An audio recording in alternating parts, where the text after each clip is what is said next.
Morning, day 3, everybody. Machine number 1's moving.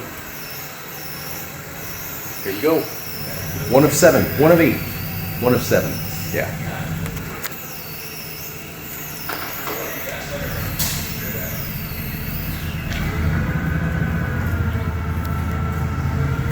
Here we go. Yeah, machine's getting pretty dirty underneath.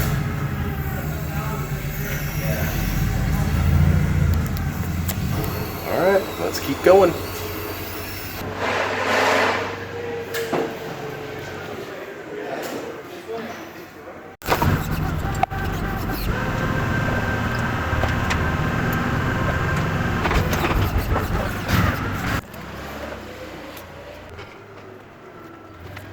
We are 1 hour into it.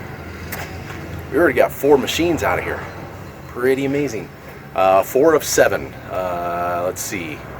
Yeah, 7 are moving. There's 8 CNCs, but 1 is being sold. And it looks like they're gonna do 2 truckloads. So, pretty cool. I'm excited. Just had a thought. Pretty weird that half the machines in the company are on a truck. And the truck is, I know it's only going like 200 yards or something like that, but it's pretty crazy that, what could happen when you think about that. So anyway, weird thought. Hopefully nothing bad happens. Super reputable company, so, you know, I'm sure they got insurance, right? Right?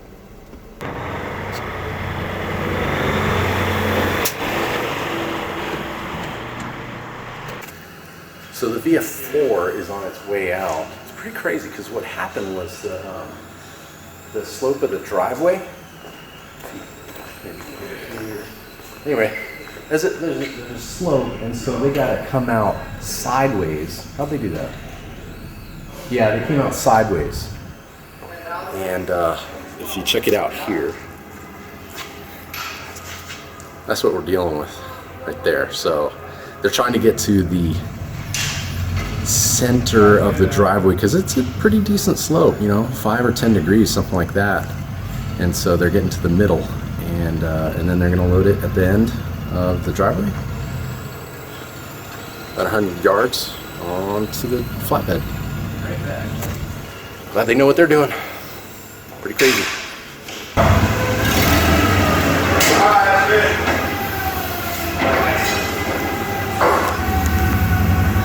Forklift and chain method. Never seen that.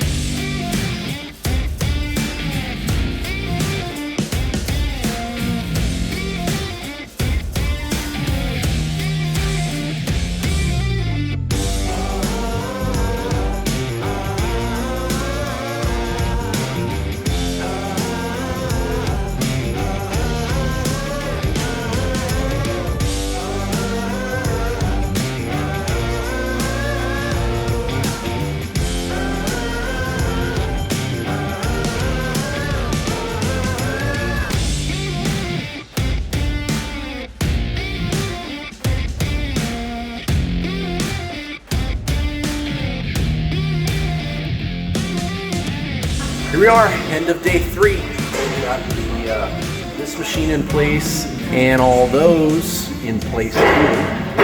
So here's the cell setup, VF2 mini mill. So these two will be feeding each other. And then we got another VF2. It's feeding the mini mill. Mini mill is pretty much an op2 machine.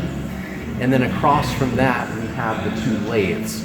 So it'll be nice to go to one tooling cart. Now the difference between these two is that uses, although it's smaller, it uses 1-inch tooling.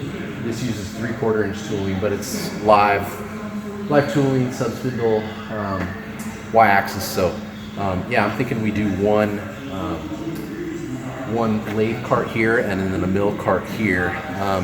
This spot right here is for the VF2 that's coming in about a couple weeks, and then obviously the VF4, which it doesn't need to be in a cell because it only runs one product line, the SmartVac, and it doesn't feed other machines or is fed by other machines. There's some parts that we usually do op-to and mini mill, but we only do those about every like 4 months, so that's not really a big deal. So yeah, the electrician's got a little bit farther, 2 home runs that are going to go to the transformer. It's going to turn a corner and go right there. Another panel running out, and it will serve both rows of the machines. Our CNC grinder, I don't think I've ever talked about this or shown it. Gotta be honest, not a great machine. Yeah, I can say that publicly. Not too happy with it. So, but I'm looking at 2 different grinders, CNC grinders, Okamoto and Chevalier. They're both like incredible, top-notch, full CNC. So yeah, kind of put this here kind of temporarily, and still get it wired up. It still is really accurate. It's just the controls is a little funky. So the other nice thing is we've got water here. So instead of we've always taken buckets, 5 gallons at a time, 10 gallons, 5 gallon in each hand, and walk to machines. We're going to do garden hoses. We're going to put our 55 gallon drum of coolant. We're going to weld up a cart. So we take the coolant to the machine, so we're not over processing. We're not filling a bucket and then dumping a bucket. A lot of lifting. Instead, we'll just take our bucket of coolant. We have this kind of like Venturi spiral, I don't know, type thing that you dial in the mixture, the percentage, and we'll go straight into the machine, and we can roll it around. 4-foot clearance behind all the machines, which is nice. Oh, well, the VF4 and then the new VF2 will film from behind. So pretty excited about that. The maintenance around here is gonna be a lot easier. The nice thing about this, grinders are notoriously dirty. We have a mist away collector, like we have the mist away collectors over there as well. But one of my guys, Juan, welded up a frame. I'll probably show that later. The nice thing is up here, we have it pre-wired as a vent hood, which is going to be awesome. So this is going to do 2 things. It's going to keep the grinder, because grinders are so dirty. Anything grinding dust will hopefully get taken up, but also it'll create a nice cross breeze across the shop, and that's intentional. Originally, I had the grinder over there in a corner, but metallic dust and transformers kind of don't really mix well, you know what I mean? That could be bad. So laid out, I'm just really happy with the layout. We're probably gonna do some benches here just for common stuff. We'll have metrology in the middle of this aisle, so centrally located, because like I mentioned before, metrology is it's important, and climate control is ideal, but I don't want to decentralize it. I don't want to go walk to a climate controlled room so that we can measure 2/10. I'm gonna have it here, and we've got some really nice digital equipment, digital height gauge that is just fantastic. So we want to put that right in the middle. Probably bias it more towards the grinder, because that's where we're really doing the high tolerance type stuff. So yeah, it's coming together. The electricians are coming back tomorrow, which is a Saturday, to finish wiring up, and probably Sunday's Father's Day, so probably Monday as well. So, and then we're going to do some construction. I'm in no rush to do that, but construction will be there.